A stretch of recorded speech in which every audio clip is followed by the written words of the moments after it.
Assalamualaikum warahmatullahi wabarakatuh. Hai, kami dari kelompok 3 akan mempresentasikan hasil kerja dari kelompok kami. Tetapi ada baiknya sebelum presentasikan hasil kerja, kami ingin perkenalkan diri terlebih dahulu. Karena pernah ada pepatah yang berbicara, tak kenal maka tak sayang.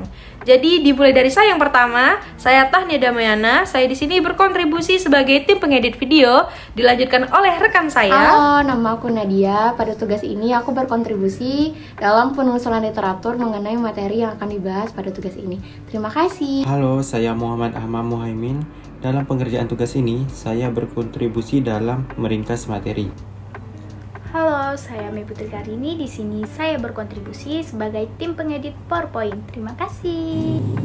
Hai, saya Genetika Firania. Kali ini saya berkontribusi sebagai tim pembuat video. Terima kasih. Cost Effectiveness Analysis. Tugas disusun oleh kelompok 3. Dosen pengampu, Apoteker Yona Haryanti Putri M. Farm. Kelompok 3 beranggotakan Nadia, Amei Putri Karini, Geatika Firania, Tahnia Damayana, dan Muhammad Hamam Muhaimin. Daftar isi: 1. Definisi Cost Effectiveness Analysis. 2. Kelebihan Cost Effectiveness Analysis. 3. Kekurangan Cost Effectiveness Analysis. 4. Komponen Cost Effectiveness Analysis. 5. Jurnal. Cost Effectiveness Analysis. Cost Effectiveness Analysis atau CEA atau analisis efektivitas biaya adalah metode manajemen guna menilai efektivitas dari suatu program atau intervensi dengan membandingkan nilai biaya atau cost dengan outcome yang dihasilkan. Outcome yang dihasilkan diekspresikan dalam terminologi yang bisa diukur dan bukan dalam bentuk moneter. Kelebihan dan kekurangan Cost Effectiveness Analysis atau CEA. Kelebihannya, hasil pengobatan tidak dinyatakan dalam nilai moneter dan dapat digunakan untuk terapi yang berbeda dengan tujuan terapi yang sama.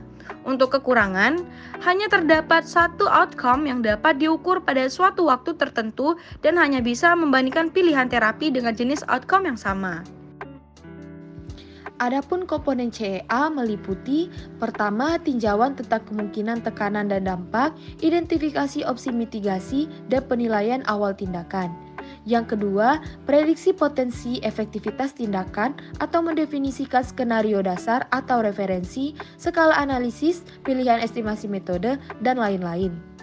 Yang ketiga, estimasi biaya tindakan atau identifikasi estimasi biaya, metode, sumber data, dan tingkat agregasi, dan lain-lain. Yang keempat, penilaian efektivitas biaya tindakan. Contoh jurnal dari CEA yaitu 64 Slice Computed Tomography of the Coronary Arteries, Cost Effectiveness Analysis of Patient Presenting to the Emergency Department with Low Risk Chest Pain. Selanjutnya kita ke bedah kasus. Ada sebuah kasus yaitu seorang pria berusia 54 tahun tanpa riwayat medis datang ke unit gawat darurat dengan nyeri dada aktivitas.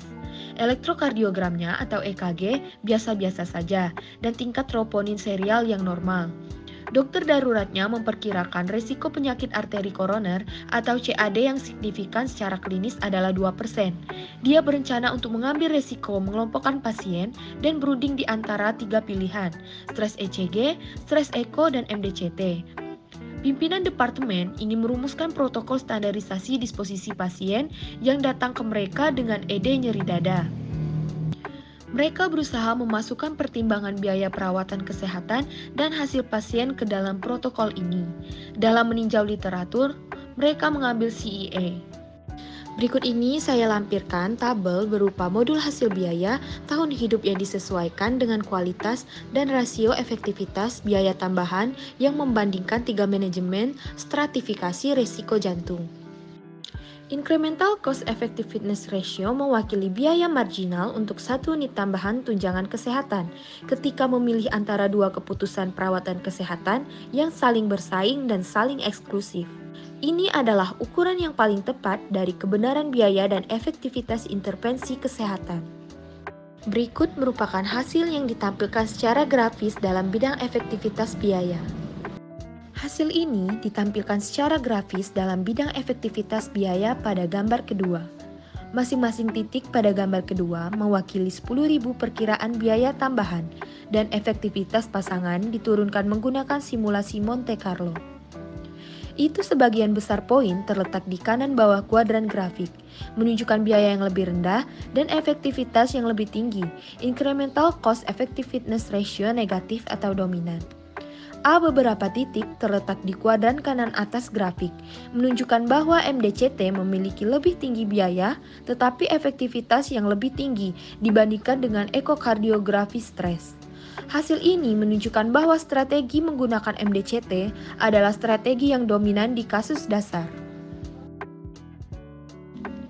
Dalam analisis ini, kami menemukan bahwa MDCT di unit gawat darurat lebih banyak hemat biaya daripada observasi, dan pemantauan di sebuah OU diikuti dengan stres ekokardiografi atau stres EKG pada pasien beresiko rendah yang datang ke unit gawat darurat dengan nyeri dada.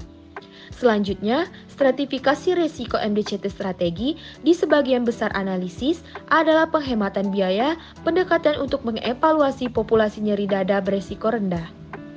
Studi ini adalah contoh mengapa MDCT yang dilakukan di awal pemeriksaan relatif lebih murah perawatan standar pada populasi beresiko rendah ini. Namun, karena MDCT menjadi teknologi yang relatif baru dan ini menjadi studi prospektif, hanya total 197 pasien terdaftar dengan 9 pasien atau 4,6% memiliki penyakit yang bermakna secara klinis.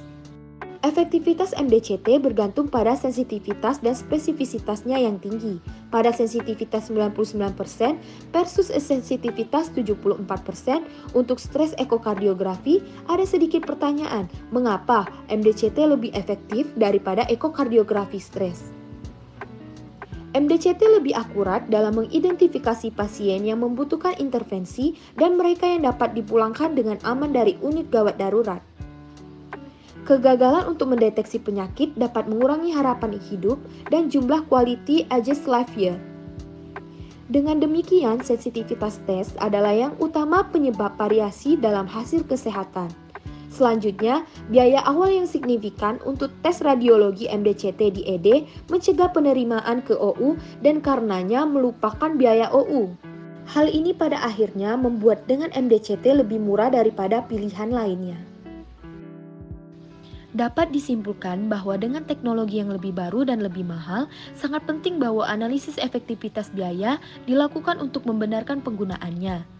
Uji coba terkontrol acak yang besar harus dilakukan untuk membandingkan MDCT dengan standar perawatan saat ini secara definitif mengubah praktek.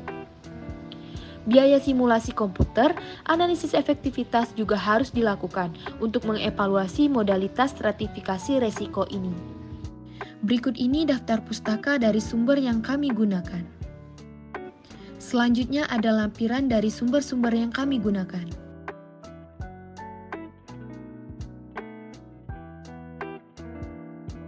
Sekian presentasi dari kelompok kami. Semoga video ini bermanfaat bagi kita semua. Mohon maaf apabila ada kesalahan. Wassalamualaikum warahmatullahi wabarakatuh. Terima kasih.